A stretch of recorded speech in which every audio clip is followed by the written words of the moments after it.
साथियों, welcome back. एक बार फिर स्वागत है आप सभी का मेरे YouTube चैनल पर, जो नवजीवन कैंपस का ही एक YouTube चैनल है जो गुप्ता सर चला रहे हैं, या ये सब एक ही टीम है और इसके द्वारा आपको समान अध्ययन का विशेष प्रिपरेशन या तैयारी का एक प्लेटफॉर्म दिया जा रहा है।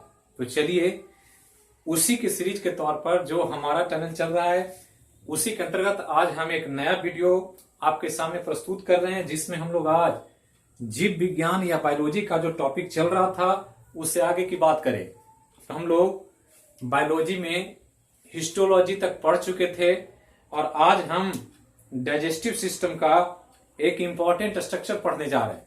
तो पाचन तंत्र के अंतर्गत एक महत्वपूर्ण संरचना, तो ध्यान रखना है, पाचन तंत्र की बात करेंगे हम और बहुत इंपॉर्टेंट टॉपिक है ये। जब पाचन तंत्र की बात आती है तो ध्यान रखना है कि इसमें कई महत्वपूर्ण अंग हैं हमारे बॉडी में, जो सब मिल करके पाचन क्रिया को संपन्न करते।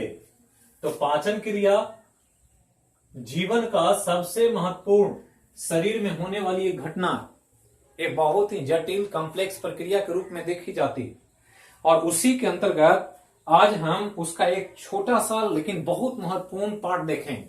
तो ध्यान रखना है कि पाचन तंत्र के अंतर्गत का ये एक टॉपिक है कि पाचन तंत्र जो होते हैं उसमें मनुष्य में जो पाचन के अंग हैं उसकी मैं बात करूंगा।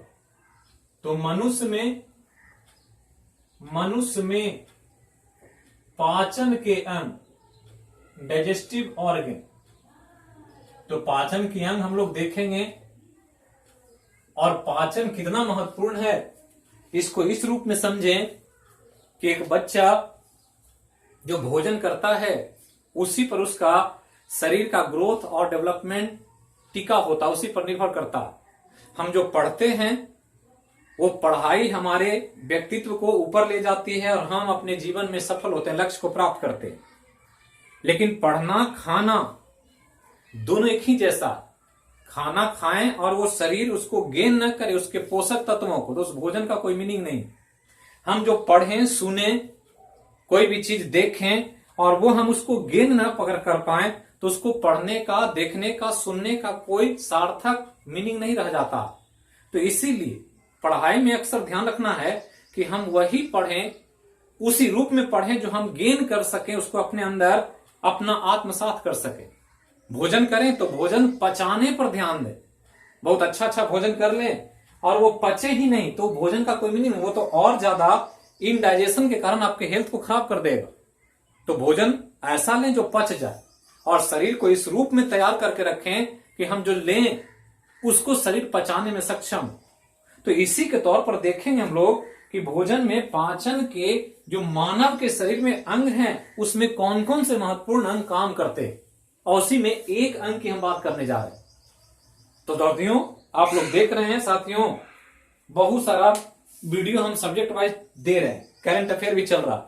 वीडियो जो पहली बार देखते हैं जरूर सब्सक्राइब करें चैनल को, बेल बटन को दबाएं, नोटिफिकेशन आपको मिल सके इंस्टेंटली जैसे ही वीडियो लोड होता है। हमने कहा है कि वीडियो जब आएगा सुबह 8 बजे तक आपको मिल जाएगा। कोशिश कर रहे हैं कि एक टाइम फिक्स हो जाए और वो 7 से 8 के बीच में वीडियो आपको मिलेगा जो भी होगा। करंट अफेयर का बहुत सारा कमेंट्स आया है कि आज नहीं आया, तो नहीं आया तो मैंने कहा था कि कंटेंट्स के आधार पर वो सप्ताह में 3, 4, 2, 1 वीडियो हो सकता है, वो कंटेंट्स जैसा हो उसके हिसाब से। अगर जरूरत पड़ेगी पर डे की तो पर डे मैं बनाऊंगा, तो ध्यान रखना है। तो चलिए हम लोग शुरू करते हैं मनुष्य में पाचन अंग को। और पाचन अंग जो हम आज पढ़ने जा रहे हैं वो एक बहुत इंपॉर्टेंट नाम है माउथ कैविटी। तो बहुत इंपॉर्टेंट है, ध्यान रखना इसको। माउथ कैविटी, जिसको हिंदी में मुख गुहा कहा जाता है। तो मुख गुहा को ही आज देखना है बेसिक तौर पर, और ये बहुत इंपॉर्टेंट है, यहीं से पाचन की शुरुआत होती है। तो मुख गुहा एक अंग है, ऐसे ऐसे 4 अंग हैं। मुख गुहा के बाद अमाशय है, अमाशय के बाद छोटी आंत है, बड़ी आंत है, उसके बाद लीवर है, पैनक्रियाज है, बहुत सारे ऑर्गन।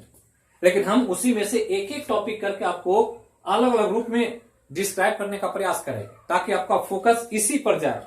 सादा चीजों को बड़ा करके प्रस्तुत किया जाता है तो गेन नहीं कर पाता। हमने कहा पढ़ने के साथ साथ उसको गेन करना जरूरी। तो आपको लगा कि माउथ कैविटी एक छोटा टॉपिक है, इसको आप समझ लेंगे तो इससे जो रिलेटेड सवाल है वो बन जाएगा। तो चलते हैं माउथ कैविटी के बारे में पढ़ें। तो मुख गुहा नाम है। मुख मतलब मुंह होता है, गुहा मतलब गुफा होता है। तो कोई भी जानवर जब मुंह खोलता है तो नॉर्मली उसके अंदर एक गुफा होता है। तो मुख के अंदर एक गुफा है।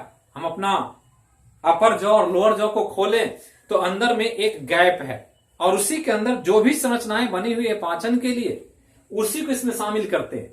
तो समझना है कि यह मुख्य रूप से मुंह का पार्ट है, यह ध्यान रखना। तो मुंह का जो भाग है इसी को इसमें शामिल करते हैं। और चूंकि गुफानुमा है, अंदर खाली जगह है, उसी में अंगे व्यवस्थित है, इसलिए इसको मुख गुहा कहा जाता है। अब यहां ध्यान रखना है कि मुख गुहा जो पाचन से संबंधित काम है, यहां पर मेन काम यांत्रिक पाचन का है। तो ये ध्यान रखना है, यांत्रिक पाचन, मैकेनिकल डाइजेशन। तो ये ध्यान रखना। तो यांत्रिक पाचन का काम अगर पूछ दे कॉन्सेप्चुअली आपसे कि शरीर में कहां होता है, तो माउथ कैविटी में होता है। उसके बाहर भी होता है। अगर माउथ कैविटी आहार नली का एक अंग है तो ये ध्यान रखना है कि इसके बाहर भी होता है। जैसे रोटी लें तो रोटी एक बड़ा सा पीस ऑफ लोफ होता है, मतलब एक बड़ा सा टुकड़ा है जिसको एक बार नहीं डाला जा सकता। तो हाथ से हम तोड़ते हैं उसको, कई पीस में तोड़ते हैं, फिर उसको आप निवाले के रूप में डालते हैं। तो पहला काम जो हाथ से तोड़ा आपने, वो पहला प्रक्रिया है पाचन का। उससे काम नहीं चलता है और उसको छोटा करने की जरूरत। इतना छोटा कर दें कि हमारे पाचन के जो एंजाइम्स हैं वो उसमें पूरी तरह से मिक्सअप हो जाए। तो मिक्सअप होने के लिए जितना छोटा होगा उतना ज्यादा मिक्सअप होगा, बड़ा होगा तो मिक्सअप नहीं होगा। तो मिश्रित हो सके पाचन एंजाइम, इसके चलते यांत्रिक पाचन की जरूरत है। और यांत्रिक पाचन का काम करने के लिए ही माउथ कैविटी में कुछ अंग है जो काम करता है। और ध्यान रखना है कि यांत्रिक पाचन क्रिया करता है, जिसके अंतर्गत करना क्या है, तो करना है कि भोजन को छोटा करना है, छोटा आकार में बदलना, साथ ही इसको पीसना है, ग्राइंडिंग करना, और इसके साथ साथ लार को इसमें मिलाना, लार को मिश्रित कर देना। अगर इतना काम हो रहा है तो माउथ कैविटी में पाचन काम कंप्लीट हो गया। तो इतना चीज ध्यान रखेंगे कि भोजन को छोटा करना है, पीसना है और लार के साथ मिश्रित कर देना। और इसी के लिए हमारे शरीर में माउथ कैविटी का विकास होता है, जो एक बहुत इंपॉर्टेंट है। अगर डाइजेस्टिव सिस्टम में यांत्रिक पाचन न हो तो भोजन का पाचन नहीं होगा। एक चना को देखे होंगे, एक चना बहुत छोटा होता है जिसको तोड़ने की जरूरत नहीं, लेकिन अगर चना को आप निगल लें तो चना पचेगा नहीं, वो एज यूजुअल उस पर एंजाइम भी काम नहीं करेगा और वो शरीर से अनपचे भोजन के रूप में बाहर निकल जाएगा। लेकिन उसी चना को अगर दांत पीस दे, टुकड़े टुकड़े में कर दे, तो वो चना पचता है और उसके पोषक तत्व जो प्रोटीन वगैरह है वो बॉडी में शामिल हो जाते हैं। तो इसको समझे कि चना जो इतना छोटा है उसको जब तक ये माउथ कैविटी ग्राइंडिंग नहीं करेगा, तोड़ेगा नहीं, पीसेगा नहीं, तब तक वो नहीं पचेगा। और इसलिए हमने कहा कि भोजन अच्छा करना जरूरी है, उससे कहीं ज्यादा जरूरी है कि भोजन को अच्छे से पचाया जाए। और पचाने के लिए इस माउथ कैविटी की जरूरत। अब यहां ध्यान रखना कि माउथ कैविटी जो है यह शरीर में जो भोजन के पाचन के लिए बना हुआ है, जिसको आहार नली कहते हैं, फूड पाइप। तो आहार नली का जो सिचुएशन है, ये फूड पाइप में सबसे ऊपर होता है। तो ये ध्यान रखना। तो सबसे ऊपर वाला भाग माउथ कैविटी, यहीं से नली शुरू होता है और वो लार्ज इंटेस्टाइन तक जाता है, मुंह से गर्दन होते हुए, पेट होते हुए, छोटी आंत बड़ी आंत होते हुए सबसे नीचे। और इसलिए ध्यान रखना है कि आहार नली जो फूड पाइप है उसके सबसे ऊपर वाले भाग को माउथ कैविटी कहते हैं। अब माउथ कैविटी जब स्टडी करेंगे तो पता चलेगा कि माउथ कैविटी के अंदर 3 महत्वपूर्ण संरचना, तो 3 संरचना मिल करके मुख गुहा का काम कर देता। और संरचना है कौन कौन, तो इसको ध्यान रखना। पहला जो संरचना है इसमें, उसका नाम है तीथ, दांत। तो तीथ है, ये ध्यान रखना। तीथ के बाद दूसरा जो है वो टंग है, जीभ। और टंग के बाद जो तीसरा है, इसको साइलिब्री ग्लैंड कहते हैं, लार ग्रंथि। तो यही तीन है, और इन्हीं तीनों की मदद से जो भोजन हम लेते हैं उसका मैकेनिकल डाइजेशन का काम होगा। मैकेनिकल डाइजेशन हमने बताया आपको कि छोटा करना है, पीसना है, लार में मिश्रित कर देना, तो ये सब मिलकर के ही करेगा। दांत, जीभ और जो सलाइवा है, लार, वो सब मिलकर के भोजन को उस रूप में ले आएगा ताकि जो भोजन लिया गया उसका पाचन हो सके। तो इन्हीं तीनों को स्टडी करना, जिसमें हम आज जो शुरू करने जा रहे हैं वो आपके लिए बहुत इंपॉर्टेंट है, ध्यान रखना। नाम है तीर्थ। तो पहला सेक्शन शुरू करने जा रहे हैं तीर्थ को। तो तीर्थ बहुत इंपॉर्टेंट है। इंपॉर्टेंट इसलिए कि आप इसका आकलन इससे भी कर सकते हैं कि ये सब पढ़ाई जो होता है वो मेडिकल साइंस में होता है। जो डॉक्टर, चिकित्सक बनना चाहते हैं वो इन चीजों को स्टडी करते हैं, ह्यूमन बॉडी को, फिजियोलॉजी को, एनाटॉमी को, तो सब चीज को स्टडी करते हैं और उसी के अंतर्गत आता है। तो ध्यान दिए होंगे कि शरीर में बहुत सारे ऑर्गन और सबकी पढ़ाई समग्र रूप से एक ही साथ होती है मेडिकल कॉलेज में, लेकिन दांत ये अकेला है ऐसा ऑर्गन जिसके लिए अलग से कॉलेज होता है, जिसको डेंटल कॉलेज या दंत महाविद्यालय कहते हैं। तो डेंटल कॉलेज में दांत मतलब सबका पढ़ाई एक साथ हो रहा है, लेकिन दांत का अलग हो रहा है। क्यों? क्योंकि दांत बहुत ही महत्वपूर्ण। दांत के आने से लेकर शरीर में दांत जब तक रहता है तो जीवन का आधार बना रहता है। दांत निकल गया तो लगता है कि अब ये बच्चा ग्रो कर गया, अब ये भोजन करेगा और इसका डेवलपमेंट तेजी से होगा। जब दांत गिरने लगता है तो एक बुजुर्ग का अनुमान हो जाता है कि अब शरीर अंतिम अवस्था में, अब बहुत ज्यादा दिन तक हम सर्वाइव नहीं कर पाएंगे। और इसलिए दांत के इंपॉर्टेंस को समझना, और इसलिए दांत को बिल्कुल ध्यान रखें, इसको सेफ रखें, बचा कर रखें। इसकी जो भी देखभाल करनी है उसको करें अच्छे से, क्योंकि इसी पर आपका पूरा स्वास्थ्य टिका हुआ है, हेल्थ। तो इसी को समझना है दांत को। तो दांत को पहले हम 2-3 भाग में बांटेंगे। तो पहला जो हम टॉपिक शुरू करने किया है हमने दांत, तो दांत को देखेंगे, तीर्थ को। तो पहले तो ध्यान रखना है कि तीर्थ बनावट के आधार पर 2 प्रकार के होते हैं। मतलब 2 तरह के दांत दिखेंगे आप, और 2 तरह के दांत बनावट के आधार पर, दिखने में कैसा है।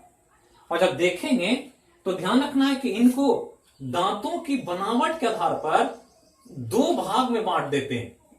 और 2 भाग जो है उसमें पहला भाग जो है उसको होमोडोंट कहा जाता है, ये ध्यान रखना, होमोडोंट। और दूसरा जो है इसको हेट्रोडोंट कहते हैं। तो होमोडोंट और हेट्रोडोंट ये दोनों ध्यान रखना जो आपको जीएस में पूछेगा। तो होमो मतलब समान होता है, हेट्रो मतलब डिफरेंट होता है। तो होमो बहुत सारे जगहों पर आता है, होमो वर्ड। और होमो वर्ड जहां लगा रहे होमो या आइसो, उसका मतलब ही समान होता है। यहां पर होमो लगा हुआ है मानव के सेंस में, तो इसको समान माने। और समझना क्या है कि वैसे जानवर, तो जानवर है और उस जानवर के सभी दांत एक समान दिखे। एक समान मतलब जो भी होगा बनावट एक जैसा होगा, उसमें डिफरेंट साइज या शेप नहीं होगा। तो सब जो दांत होगा वो एक जैसा दिखे, मतलब उसकी बनावट, उसकी आकृति एक समान दिखे। तो ऐसे जानवर को ही हम होमोडोंट माने। कुछ जानवर ऐसे होते हैं, तो कुछ जानवर ऐसे होते हैं जिनके दांत जो होते हैं वो भिन्न भिन्न प्रकार के होते हैं या असमान होते हैं। मतलब एक से असमान प्रकार होते हैं, मतलब एक जैसा नहीं होगा, डिफरेंट दिखे। कुछ दांत अलग दिखेगा, कुछ दांत अलग दिखेगा, कुछ नुकीला होगा, कुछ चौड़ा होगा, कुछ चपटा होगा। तो ऐसे तरह से दांतों में बनावट होगी। तो समान दांत हो गया तो होमोडोंट, और असमान दांत हो गया तो हेट्रोडोंट। जैसे मानव को देखें तो मानव जो है वो हेट्रोडोंट, ये हेट्रोडोंट की श्रेणी में। तो ध्यान रखना कि मानव हेट्रोडोंट है, क्योंकि मानव में 4 प्रकार के दांत होते हैं अलग अलग। लेकिन अगर होमोडोंट का देखें तो यहां ध्यान रखना है, जैसे मछली है तो मछली जो है वो होमोडोंट। इसके अलावा सांप की फैमिली को लें, सरीसृप, तो ये भी होमोडोंट है। तो जो एक जैसा है दांत सब होमोडोंट, एक से अधिक प्रकार का है हेटेरोडोंट। मानव के साथ साथ यहां ध्यान रखना है कि स्तनधारी जितने भी हैं वो सब हेटेरोडोंट में, कुत्ता, भेड़, बकरी, गाय, चीता, शेर, सब जो है हेटेरोडोंट। तो हेटेरोडोंट और होमोडोंट को आप ध्यान रखें। होमोडोंट जो समान हो और हेटेरोडोंट जो असमान। और हम लोग को पढ़ना है मानव के दांत। तो मानव के दांत को स्टडी करना, तो ध्यान रखना हम लोग को मानव के दांत को। तो मानव का दांत बिल्कुल महत्वपूर्ण है, बहुत सारा सवाल पूछेगा यहां से। और जब मानव के दांत को स्टडी करेंगे तो हम लोग पढ़ते हैं कि मानव में अधिकतम 32 दांत होता, अधिकतम। ये ध्यान रखना है, सब में नहीं, कोई जरूरी नहीं है। किन्हीं किन्हीं में 32 की जगह 28 दांत ही होते हैं। तो इसका मतलब नहीं समझना कि उनमें 28 है तो सब में 28 है। कुछ लोगों में 32 भी है, कुछ में 28 भी है, लेकिन सामान्यतः 32 ही माना जाता है। तो आंसर पूछेगा तो यही करना है कि मानव में कुल कितने दांत, तो 32 दांत। तो ये 32 से लेकर 28 तक दांत का, 28 से 32 तक का संख्या है। और ये दांत जो होते हैं ये जबड़ों पर उगते हैं। ये ध्यान रखना, जबड़ों पर उगते हैं मतलब निकलते हैं। और जबड़ा दो है, ऊपर का और नीचे का। अब यहां पर ध्यान दें कि अगर जबड़े पर उगने वाले दांत को देखेंगे तो मानव में जो दांत है वो दो तरह का है। एक दांत है जो जीवन में एक ही बार आता है और एक दांत है जो जीवन में 2 बार आता है। तो मानव में 2 प्रकार के दांत है। तो ध्यान रखना है कि मानव के जबड़े पर 2 तरह के दांत होते हैं। एक का नाम है मोनोफियोडोंट और एक का नाम है डाइफियोडोंट। ये ध्यान रखना है, मोनोफियोडोंट और डाइफियोडोंट। मोनोफियोडोंट को ध्यान रखना है कि यह दांत जीवन में एक बार निकलेगा, ये ध्यान रखना, जबकि ये जीवन में 2 बार निकलेगा। तो ध्यान रखना है कि मोनोफियोडोंट एक बार निकलता है और डाइफियोडोंट 2 बार निकलता है जबड़े पर। तो जबड़े पर उगेगा, जो एक बार आएगा वो मोनोफियोडोंट, जो 2 बार आएगा वो डाइफियोडोंट। मोनो मतलब एक है और फियो मतलब होता है निकलने वाला, डाई मतलब 2 है, फियो मतलब निकलने वाला। अब यहां ध्यान रखना है कि जो एक बार निकलता है इसको अस्थाई दांत कहते हैं। ये ध्यान रखना, परमानेंट टीथ, ये ध्यान रखना। तो जो एक बार निकलेगा वो अस्थाई दांत होगा और मानव में इसकी संख्या 12 होती है, 12। तो ये ध्यान रखना है कि मानव में जो दांत है वो 12 की संख्या में, और ये 12 दांत जीवन में एक ही बार आएंगे, दोबारा नहीं आएंगे। अगर आए और किसी कारणवश, अनफॉर्चुनेटली, दुर्भाग्यवश किसी का दांत टूट गया तो फिर उसके जगह दूसरे दांत नहीं आए, अब वो जगह खाली रह जाएगा। तो ऐसे दांत को हम मोनोफियोडोंट माने। तो कुछ भी पूछ दे, अस्थाई दांत की संख्या कितनी, मोनोफियोडोंट की संख्या कितनी, सब याद रखना है बार। अब डाइफियोडोंट जो है ये 2 तरह का, एक है फर्स्ट सेट और एक है सेकेंड सेट। ये 2 तरह का, 2 तरह का मतलब एक शुरुआत में निकलेगा और वो टूट जाएगा, उसके जगह दूसरे दांत फिर आ जाएंगे। लेकिन 2 ही, एक ही बार मौका, एक बार टूटेगा तो दोबारा आएगा। लेकिन अगर दोबारा टूट गया तो फिर उसके जगह दांत नहीं आए, क्योंकि 2 ही बार निकलना है। तो 2 बार निकलेगा, जो पहला सेट निकलेगा उसको मिल्क टीथ कहते हैं, ये ध्यान रखना, ये मिल्क टीथ है। और जो सेकंड सेट है ये तो परमानेंट टीथ है, क्योंकि अब जो निकला है ये परमानेंट ही रहने के लिए आया। अब ये दोबारा फिर नहीं निकलेगा, टूट गया। लेकिन ये मिल्क टीथ को याद रखना। और ये 12 जब निकल गया तो बच गया 20। तो मिल्क टीथ 20 होता है और फिर ये परमानेंट टीथ 20 होता। अर्थात अगर टोटल जोड़े तो कुल जो मानव में दांत निकलते हैं वो 52 दांत होते। तो निकलते 52 है, ये याद रखना। लेकिन कितना दांत होता है, ये 32 दांत होता है। तो दांत 32 ही है, लेकिन निकलने की क्रिया वो 52 टाइम्स होती है। 20 ये टूटेगा, इसके जगह फिर 20 आ जाएंगे, तो 20 20 40, और ये 12 एक बार आएगा तो 20 40 और 12 52 दांत। तो इसी को आपको ध्यान रखना। अब इसी में कुछ इंपॉर्टेंट तथ्य है जो आपको जानना क्या है कि अब ये जो दांत है, मिल्क टीथ, परमानेंट टीथ या अस्थाई दांत और दूध के दांत, इसी को हम लोग को स्टडी करना है। और मानव में हमने कहा कि दांतों की बनावट जो है एक जैसी नहीं है, और एक जैसी नहीं होने के कारण जब स्टडी करते हैं तो पता चलता है कि मानव में 4 प्रकार के दांत हैं, और 4 प्रकार के दांत को हम लोग को स्टडी करना है। तो यहां पर अब हम मानव के टीथ का अध्ययन करने जा रहे हैं। तो लिखेंगे यहां टाइप ऑफ ह्यूमन टीथ्स, मानव के दांतों के प्रकार। तो टाइप्स ऑफ ह्यूमन टीथ क्या है और कितने तरह का, यह ध्यान रखना। तो ध्यान देना, बिल्कुल हम कॉन्सेप्चुअली समझा रहे हैं और एकदम वीडियो को सिस्टमेटिकली देखें शुरू से अंत तक। बिल्कुल जो आपके लिए इंपॉर्टेंट है वो बता रहे हैं। फाउंडेशन बैचोज में या क्लासेस में जो चलता है वो रेगुलर चलता है, तो वहां पर बताने का स्कोप होता है 0 लेवल से अपर लेवल तक जाने। यहां क्या है कि हम वो चीज बता रहे हैं जो एग्जाम में सबसे ज्यादा पूछा जाता है फ्रिक्वेंटली, जिससे आप 10 में से 8-9 सवाल 7 सवाल आप बना सकें, इस रूप में आपको दिया जा रहा है। तो ध्यान रखें। अब टाइप ऑफ ह्यूमन टीथ को देखें तो ह्यूमन टीथ को हम स्ट्रक्चर से ही बना रहे हैं। तो दांत जो है हमने कहा जबड़े पर उगते हैं। तो एक जबड़ा को देखें तो ये अपर जॉ हमारा, और अपर जॉ के नीचे ये लोअर जॉ। तो यही अपर जॉ है। जैसे मुंह ऐसे खुलेगा तो बीच में गैप हो जाएगा। सांप ऐसे मुंह खोलता है तो बीच में गैप होता है, घड़ियाल मुंह खोलता है तो बीच में गैप होता है। तो ये अपर जॉ है, ये ध्यान रखना। ये जो है अपर जॉ, ये अपर जॉ, इसको हम इधर लिख दे रहे हैं। ये अपर जॉ, ऊपर का जबड़ा, और ये जो है लोअर जॉ, ये नीचे का जबड़ा। तो अपर जॉ, लोअर जॉ।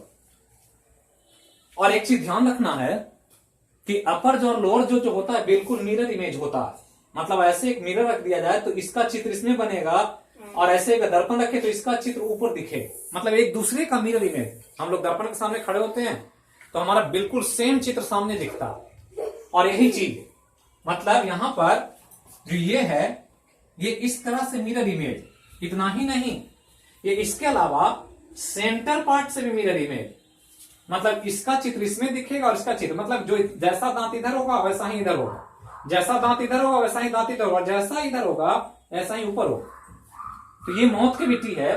और 32 दांत को हम लोग को पढ़ना, और प्रत्येक सेक्शन में 8 ही तीत होता। तो 8 × 4 कर देंगे, तो 8 × 4 करेंगे 32 हो जाए। ये ध्यान रखना। तो ये 32 दांत है।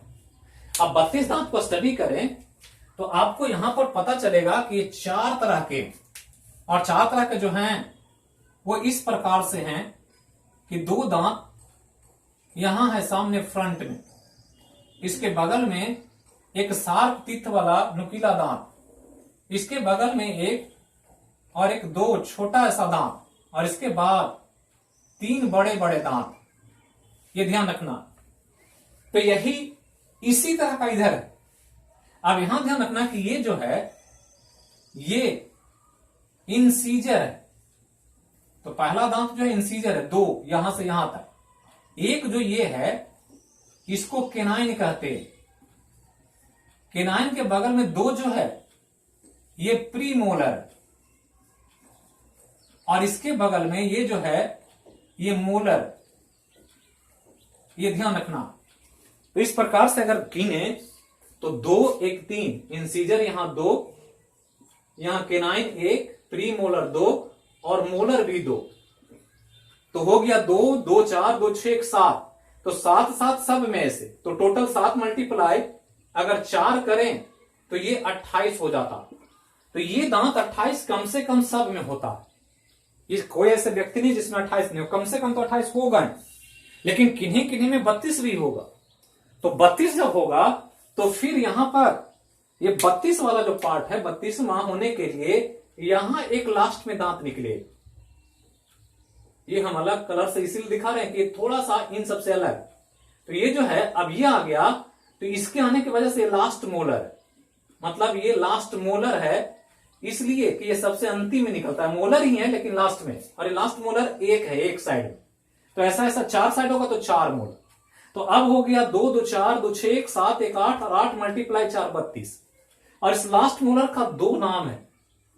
एक नाम इसको विजडम टीथ कहते हैं, विजडम टीथ, या इसी को अक्ल का दांत कहा जाता है।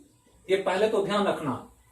तो लास्ट मोलर जो है वो विजडम टीथ है, अकल का दांत। जो अकल का दांत इसलिए ये जो निकलता है ये 18 से लेकर 24 साल की उम्र में निकलता है।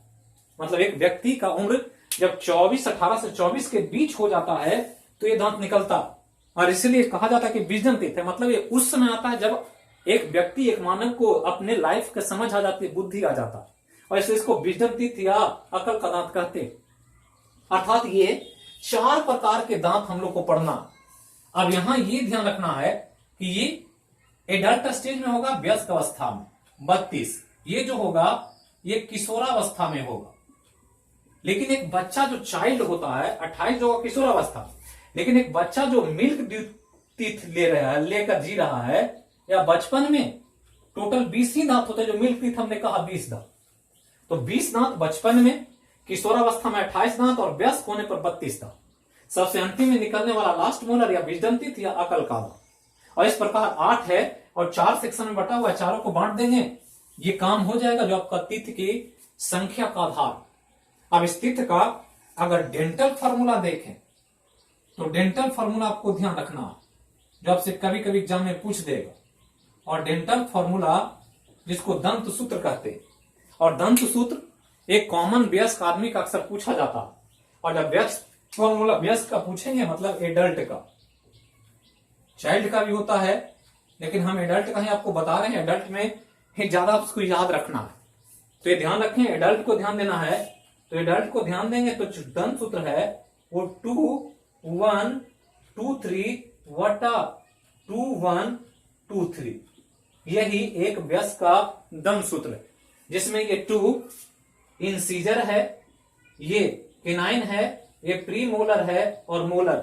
और इस प्रकार से ये आपको ध्यान रखना है कि इंसीजर एक साइड में, एक सेक्शन में, मतलब एक चौथाई में 2 होगा, एक केनाइन होगा, 2 प्री मोलर होगा और 3 मोलर होगा एक सेक्शन, और ऐसा ऐसा इसके नीचे होगा, फिर इधर भी वैसा ही होगा, इसके नीचे भी वैसा ही होगा। और ये 4 प्रकार के दांतों को आपको स्टडी करना।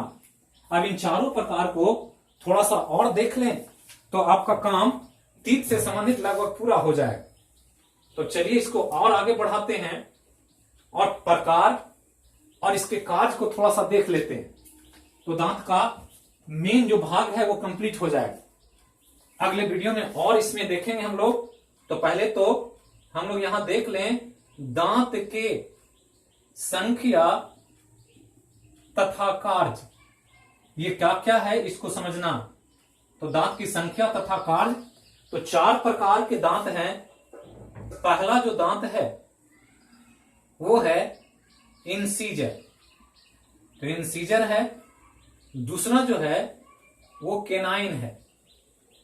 तीसरा जो है वो प्रीमोलर,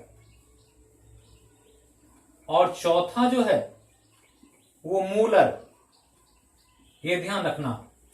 अब इंसीजर क्या है कि हमने कहा 4 क्वाड्रेंट में बटा हुआ, 4 चौथाई, तो 1 चौथाई में इंसीजर की संख्या 2 होती है, और 4 चौथाई मतलब 8 इंसीजर टोटल। अगर केनाइन को देखें तो 1 चौथाई में 1 है, 4 ऐसी है, तो टोटल केनाइन 4 है। प्री मोलर में लें तो प्री मोलर 1 चौथाई में 2 है, 4 चौथाई है तो 8। और अगर मोलर देखें तो 1 चौथाई में 3 है, 4 चौथाई है तो 4 × 3 12। इसको जोड़ दें तो चौथाई 4 तो है, 1 चौथाई में 8 है, 2 2 4 3 7 1 8, तो 8 और गुना 4 टोटल जो हो गया ये 32, यही दांतों की संख्या। तो इंसीजर 8 होता है टोटल, केनाइन 4 होता है, प्रीमोलर 8 होता है और मोलर 12 होता है। ये एक वयस्क आदमी का।